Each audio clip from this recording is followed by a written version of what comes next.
So I was just kind of curious about, and the other thing with that was how not just how long it takes to change, but the one person I was speaking to wanted to change her career from what she's doing to becoming a lawyer. And I said, though people don't realize, especially when I speak to people that are starting out in their careers, whatever that may be, that this decision is not a short decision. It's not a short trip. It's a long trip. It's a long journey. And it's good to discover before you jump into something if this is really what you want to do or just something you become fixated with. Like this decision that you make, you have to really understand the environment and then how to handle that environment. That you go into. You were gonna. Well, yeah. The question is, well, it seems like there's two big issues with it.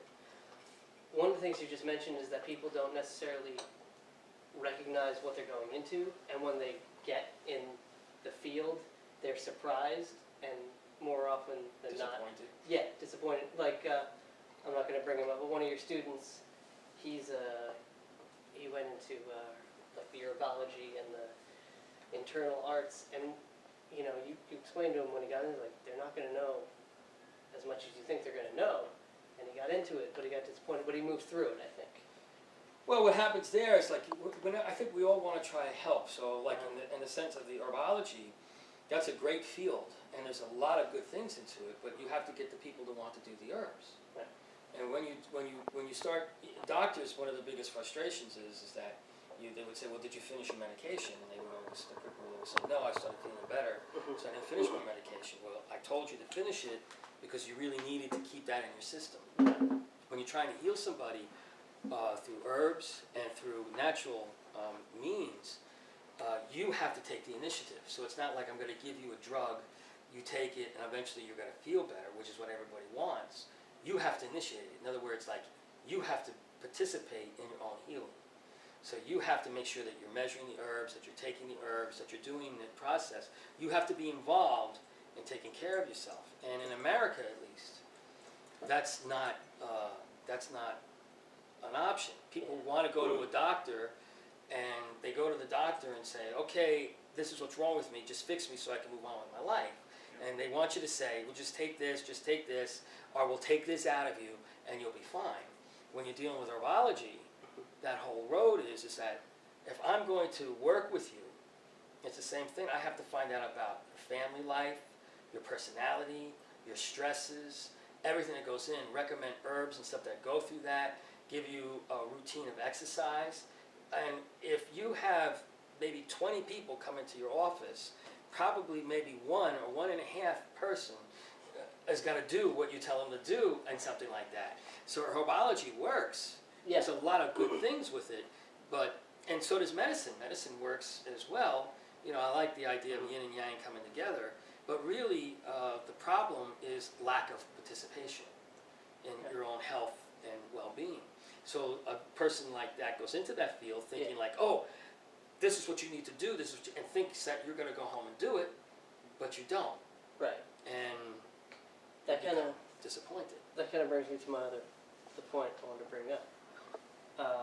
As far as feeling trapped or stuck, is it kind of like people trap themselves because they have an attachment to all this time they put into the training it took to get them where they are? Oh yeah. If you have to go through 6 or 8 years of schooling to get to a certain position, and you get disillusioned because it's not what you think it is, and you want to change, and let's say, for argument's sake, you have a realistic view of what the new job is going to do, don't you still have that attachment to the 6 to 8 years of training it took to get where you are? Yeah, definitely. I think the problem when we talk about trapped is there are very few people that I know, and I think that everybody knows that you speak to that say they really love their job. They really love what they're doing. Yeah. Unless it's some type of volunteer work or something like that, or something offshoot right. of what they're going to be doing.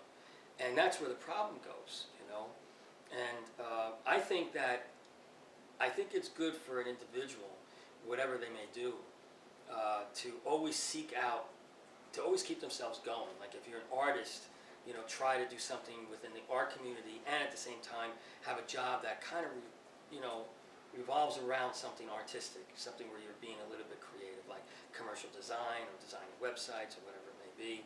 If you're a musician, something that's involved with music somewhere along the line. But the problem I think that people make is that we base our personality on our careers, and that is only what we do for a living. Right. It doesn't really represent who we are. Even in a community as an actor or an actress, and basically they're acting like other people. It's not really who they are. So like you can't say, well, I'm an actor or I'm an actress by this is who I am. No, it's not who you are.